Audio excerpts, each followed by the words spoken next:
महानुभावों, तो अभी तक आप लोगों ने जो 148 कर्म प्रकृतियाँ, फिर उसके परिभाषा, 8 कर्मों के जो भेद है, ये सब सुन लिया है।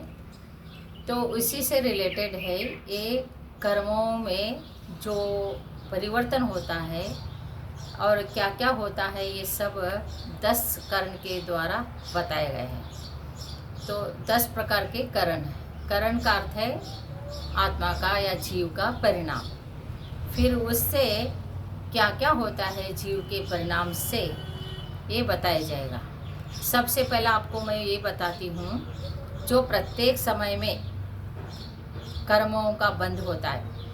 प्रत्येक समय में 7 कर्मों का बंध होता है और जीवन में एक ही बार आयु कर्म का बंध होता है। 8 चांस होते हैं, उसमें एक बार बंध होता है।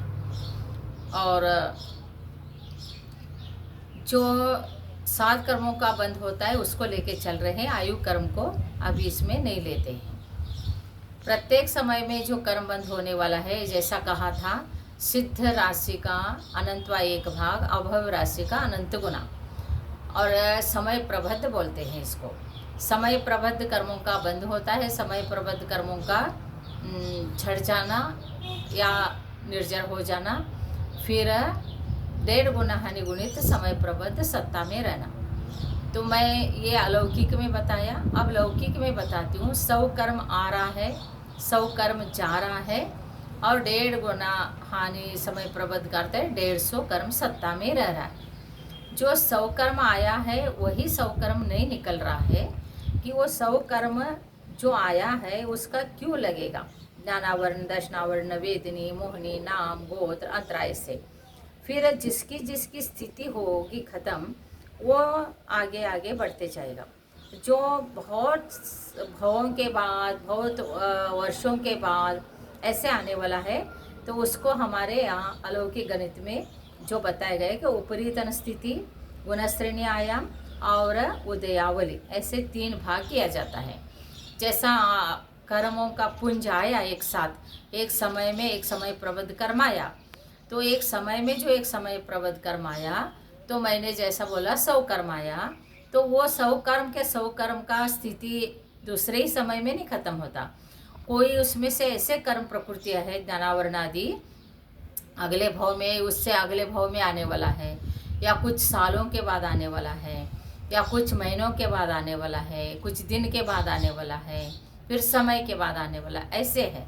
तो उसका उसी हिसाब से क्यों लगता है। तो भवों के बाद, सालों के बाद आने वाला उपरीतन स्थिति में रहेगा, कुछ महीने दिन के बाद आने वाला गुणश्रेणी आयाम में रहेंगे, और समय के बाद आने वाला, प्रत्येक समय में जाने वाला, उसको निषेक कहते हैं। निषेक का अर्थ है प्रत्येक समय में कर्म निकल जाने को, तो वो उदयावली में रहेगा।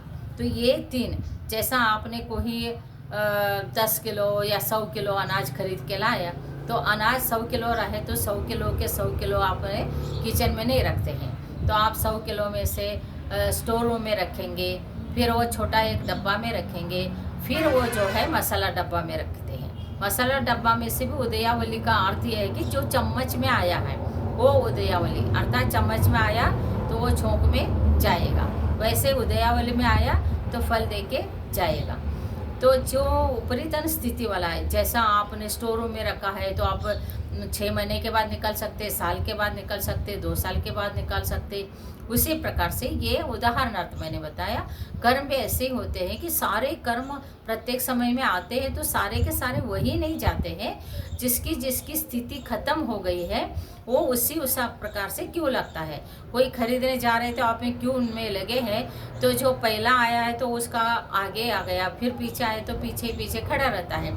तो वैसे ही पीछे आने वाला पीछे पीछे खड़ा रहेगा, जो आया हुआ आगे, उसका उसका जैसा जैसा समय खत्म होगा तो इकट्ठा होंगे।